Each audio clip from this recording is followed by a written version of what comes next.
Hello, visionaries. Welcome back to my channel. My name is Maresa Talbert, and I'm the founder and CEO of Talbert Law Office, your favorite go-to legal resource for all things business, nonprofit, and intellectual property law.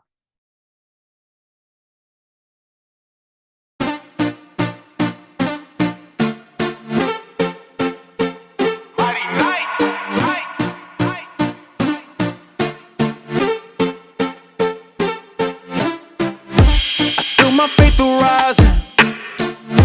I'm crawling out the trenches, holding me. So today we're jumping right in talking about non-disclosure agreements. Nearly all businesses have confidential information, and for many, that confidential information is a valuable asset. Protecting confidential information must be a business priority, and the non-disclosure agreement is meant to keep that confidential information from being released. For the purpose of this video, I'm going to use non-disclosure agreement and NDA interchangeably. So an NDA agreement should not be confused with a non-compete agreement. I've talked about non-compete agreements in the past, and I'll link that video down below in the description box.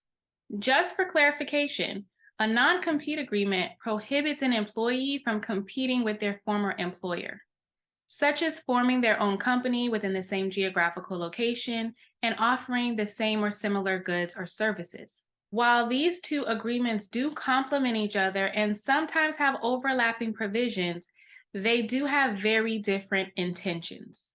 So let's talk about three types of NDAs that you could actually encounter. First, we have our unilateral NDA, where one party discloses confidential information to the other, and that other party is expected to protect and keep that information confidential. The second type is a bilateral NDA, where both parties exchange confidential information and they agree that neither will disclose any of that information to any other third party. Lastly, we have a multilateral NDA, and that's where three or more parties exchange confidential information amongst each other, and they all agree that they will all protect it from being disclosed to anyone outside of that agreement. So what type of information should actually be protected? Information such as client list, which in some states can be considered trade secrets, marketing plans, pricing and discount structures, inventions and business methods, production processes, products, plans and designs, recipes and chemical formulas, software algorithms and source code, and generally any information that meets the following criteria. Number one, any information that is generally unknown outside of the owner's organization or control. Number two, any information that provides economic value or a business advantage to its owner because it's a secret. Kind of like the Coca-Cola recipe. Nobody knows how to make it, and that's what keeps us buying it. Or the Google algorithm. No other search engine is quite as accurate as Google. And that's why we keep using it. And number three, information that the owner takes reasonable steps to try to keep a secret, such as either encrypting it or restricting access to it. So if you've gone through the process of encrypting your data and protecting your information, you may wonder, why do I actually need a written NDA? Why can't I just rely on the informal processes that I've already set up? Well, here are 5 reasons why you should have a written non-disclosure agreement.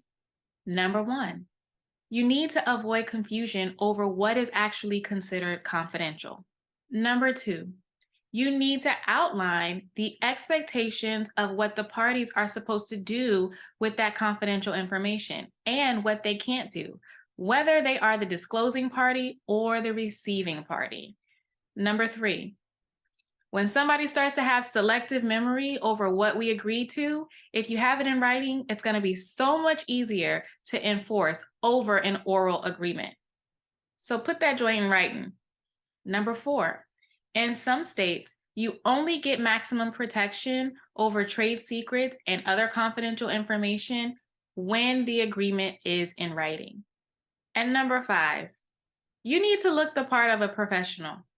Most commercial transactions and relationships have standard expectations, and contracts are one of those expectations. So now that you know what types of information should be protected and you know why you should have a written agreement, let's talk about what should be included in that written agreement. And more importantly, how to get out of it. So, a non disclosure agreement must include some key elements. As I mentioned before, we need to state exactly what is considered confidential. Then we need to set some boundaries, like who else can this information be shared with? Can it be shared with the receiving party's employee? Can it be shared with law enforcement? Should it be shared if there's a court order? If the information can be shared, what should happen before that information is shared?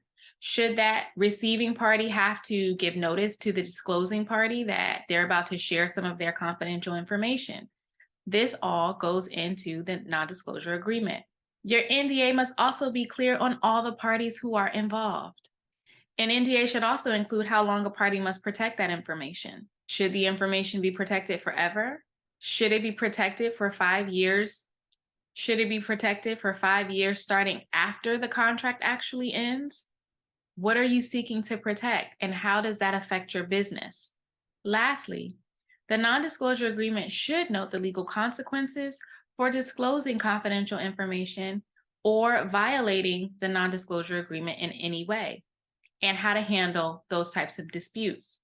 If you have already signed a non-disclosure agreement and you're looking for a way out, there are a couple of ways that you could approach this. You could wait for the contract to expire.